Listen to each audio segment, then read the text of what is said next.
আমার থেকে দূরত্ব সয় না বুঝি? তাই কি সারাদিন শুধু আমার কথাই ভাবো? হঠাৎ নির্জরের কণ্ঠে শুনে ধ্যান ফিরল আমার। চুল আঁচড়ানো ছেড়ে তার দিকে তাকালাম। আমার পাশ থেকে চিরুনিটা নিয়ে সে আমার মাথায় চুল আঁচড়ে দিতে লাগলো। আমি চুপচাপ তার কাজ দেখছি। নির্জর ছায়াকে কিছু বলবে ঠিক তখনই সে জানার দিকে তাকায় এবং ভয়ানক কিছু দেখতে পায়। তার চোখ দুটো ভয়ে ঘিরে গেল। সামনে থাকা ছায়াকে ধাক্কা মেরে ফেলে দিল। হঠাৎ নির্জন এর ধাক্কা খেয়ে সোজা ফ্লোরে পড়লাম। হাত দিয়ে আঘাত ঠেকাতে চাইলেও পারলাম না। মুখ থুবড়ে পড়লাম। হাতে ভীষণ ব্যথা পেলাম। সঙ্গে সঙ্গে কালো হয়ে গেল আঘাতের স্থান। নির্জর ছায়ার কাছে এসে তার চুলের মুঠি ধরে টান দিল। তোর কি মনে হয় আমি তোকে ভালোবাসি? কখনোই না। তোকে বলছিলাম বিয়েটা না করতে। আমি অন্য কাউকে ভালোবাসি। তুই সেটা করলি না। এখন তোকে সারা জীবন এভাবেই কষ্ট দেব। হঠাৎ নির্জনের এমন রূপ দেখার জন্য সত্যিই প্রস্তুত ছিলাম না। অবাক হবার কিছু নেই। ভাইরে, মা ছিল তাই তোমার কিছু সময়ের জন্য ভালোবাসা দেখাইলাম। এরপর থেকে আমার ধারের কাছেও আসার চেষ্টা করলে খবর আছে। কথাটা বলে নির্জন বেরিয়ে গেল। আমি সেখানে বসে কাঁদতে লাগলাম। হে আল্লাহ, কি পরীক্ষা নিচ্ছ তুমি আমার? নির্জন বাইরে এসে সোজা তার অফিসে চলে যায়। সে বসে আছে আর সামনে তার গার্ডরা মাথা নিচু করে দাঁড়িয়ে আছে। পাশের বিল্ডিংয়ে দুটো লোক দাঁড়িয়েছিল। একজনের হাতে শুটার গান, অন্যজনের হাতে ম্যাগনিফাইড গ্লাস। একজন নজর রাখছিল, অন্যজন ছায়াকে শ্যুট করার প্রস্তুতি নিচ্ছিল। আমার বাড়ি, আমারই বেডরুমে ওরা পাহারা বসিয়েছিল। একটু দেরি হলে এখন ছায়া আর আমার সামনে আসতে থাকতো না। আর আমি নিজেকে ক্ষমা করতে পারতাম না। নির্জনের কথাগুলো শুনে সবার নিঃশ্বাসের শব্দও বন্ধ হয়ে যাচ্ছে। কারণ তারা জানে নির্জন কতটা রেগে আছে। আমার বাসার সিকিউরিটি সিস্টেম কারো আমানত ছিল। স্যার, আমার একজন গার্ড। আমার ছায়ের সিকিউরিটি কার হাতে ছিল? আমার স্যার। অন্য একজন? তবে কি তোমার দুজন বসে বসে ঘাস খাচ্ছিলে? স্যার, এবারের মতো মাফ করে দিন। এমনটা আর হবে না। তোমাদের মাফ করতে করতে হয়তো আমি কখন আমার সর্বস্ব হারিয়ে ফেলব। কথাটা একটা বড় নিঃশ্বাস নিয়ে বলল নির্জন। তার গার্ডরা তার কথাটা শুনে চুপচাপ হয়ে গেল। কালো কোট পরে একটা লোক চেয়ারে বসে আছে। মুখে চাপা দাড়ি, হলুদ ফর্সা বর্ণ তার গায়ের। স্যার, নির্জন ম্যামকে ভালোবাসেন না? আজকে আমার প্রমাণ পেয়েছো?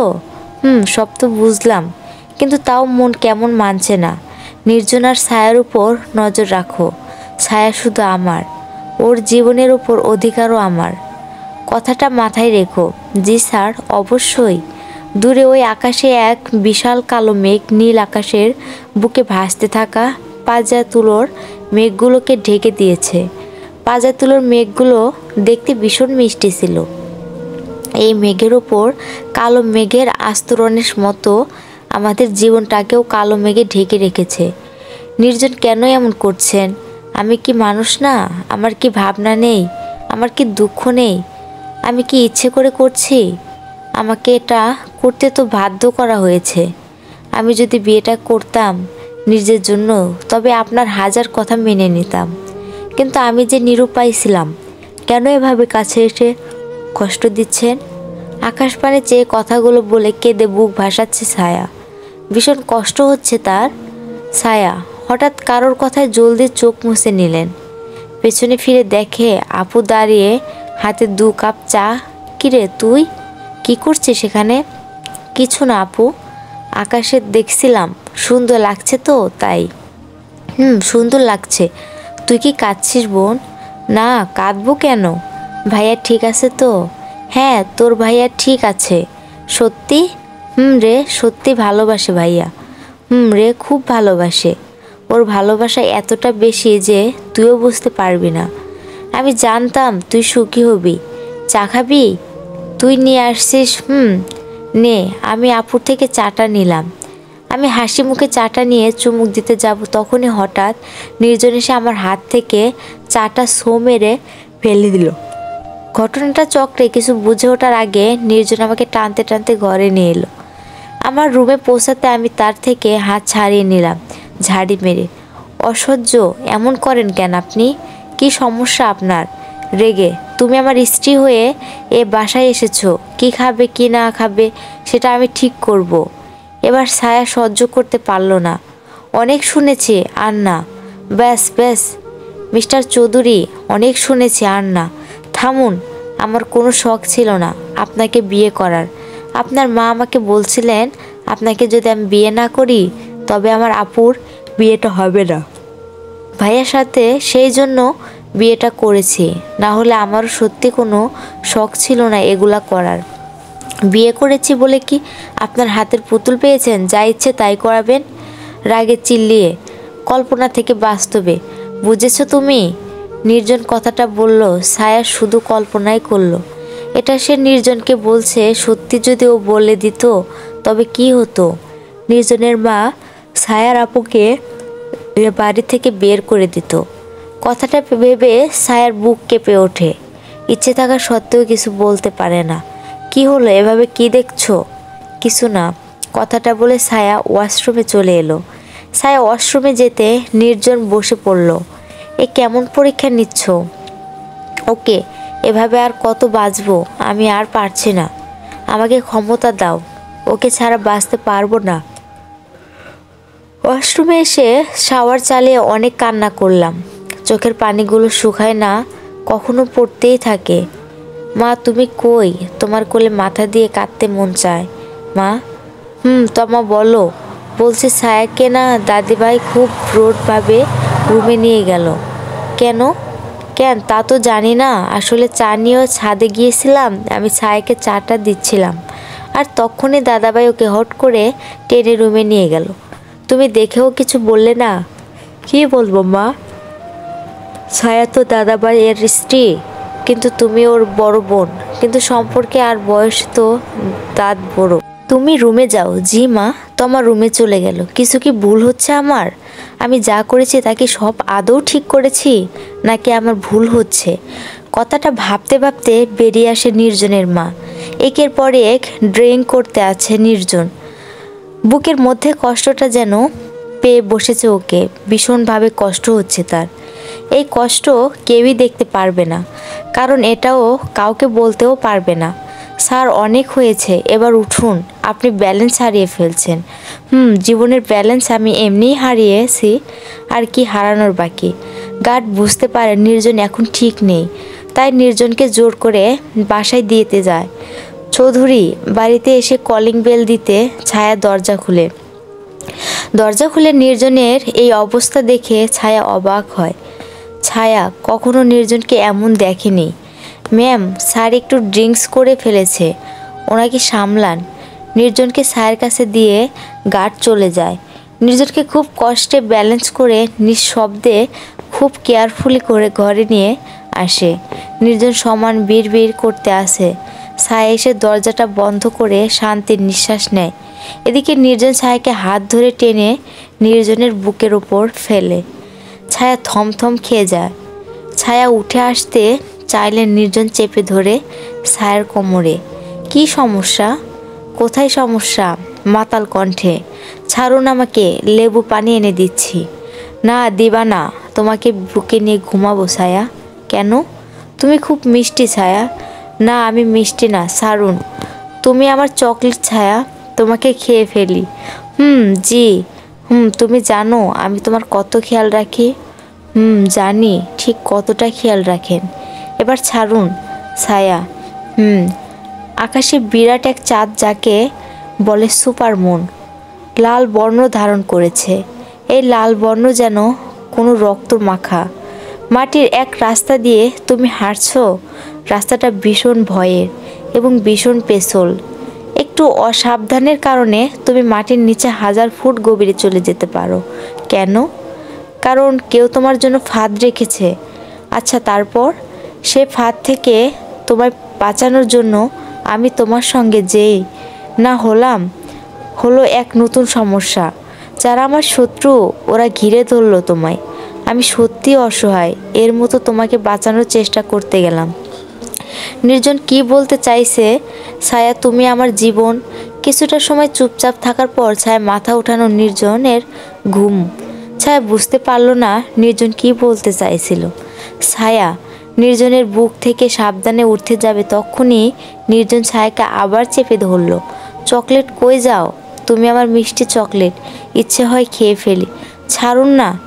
এই সত্যি আপনার নেশা হয়েছে তো নাকি? না। কি? হ্যাঁ, চুপ থাকো, ঘুমাবো। কথাটা বলে ছায়াকে টেনে নির্জনের বুকে নিয়ে নির্জন শুয়ে পড়ে। আরে ছাড়ুন না। ছায়া উপায় না পেয়ে চোখ বুজে নেয়। রাত 1:20। নির্জন ছায়ার ঠোঁট দুটো ধরে রাবারের মতো টেনে টেনে খেলা করছে। ছায়া গভীর ঘুম থেকে উঠে নির্জনের হাত সরায়। ধুর, ঘুমাচ্ছি তো, সহ্য হচ্ছে না তো। কি? তোমার ঘুম? নির্জন প্লিজ ছাড়ুন, আমি অন্য জায়গা সরে ঘুমাবো। না, এখানেই ঘুমাও। আর কিছু করছি না, সত্যি। রাত 1:40। ছায়া আবার ঘুম। নির্জন এবার ছায়ার নাক ধরে টানাটানি করছে। এবার ছায়া ঘুম ঘুম চোখে অসহায় হয়ে তাকিয়ে বলল, ঘুমাচ্ছি তো। না, ঘুমিও না। ছায়া এবার উঠতে নিলে নির্জন আবারও ছায়াকে চেপে ধরল। নির্জন, ছায়া প্লিজ আর করব না।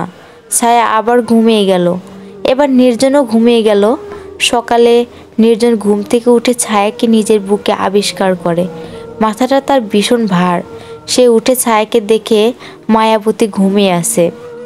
কিন্তু ও এখানে আসলো কি করে? নির্জন চুপচাপ উঠে শাওয়ার নিতে চলে যায়। নির্জনের যাবার কিছু সময় পর ছায়া ঘুম থেকে উঠে যায়। কাল সারা রাত নির্জন ছায়াকে নিয়ে খুঁটাখুটি করেছে। ছায়া বিরক্ত, তাও চুপচাপ সহ্য করেছে। ছায়া নির্জনের এসব কাজগুলো বিরক্ত লাগলেও বেশ মজা নেয় ছায়া। কারণটা ছায়া নিজেও জানে না। নির্জন শাওয়ার থেকে বের হতে ছায়া নির্জনের দিকে তাকায়। ভেজা চুল থেকে পানি বিন্দু কণা বেয়ে পড়ছে। ফর্সা মুখটা লাল লাল হয়ে আছে। অপরূপ সুন্দর দেখাচ্ছে তার স্বামীকে। কিন্তু পর মুহূর্তেই নির্জনের কথাগুলো মনে পড়তে ছায়া নিজেকে সামনে ওয়াশরুমে চলে যায়। খাবার টেবিলে সবাই মিলে খাবার খাচ্ছে। নির্জনের পুরো পরিবার আছে একসাথে। তমাস আর ছায়া সার্ভ করছে। এই ছায়া, বসো।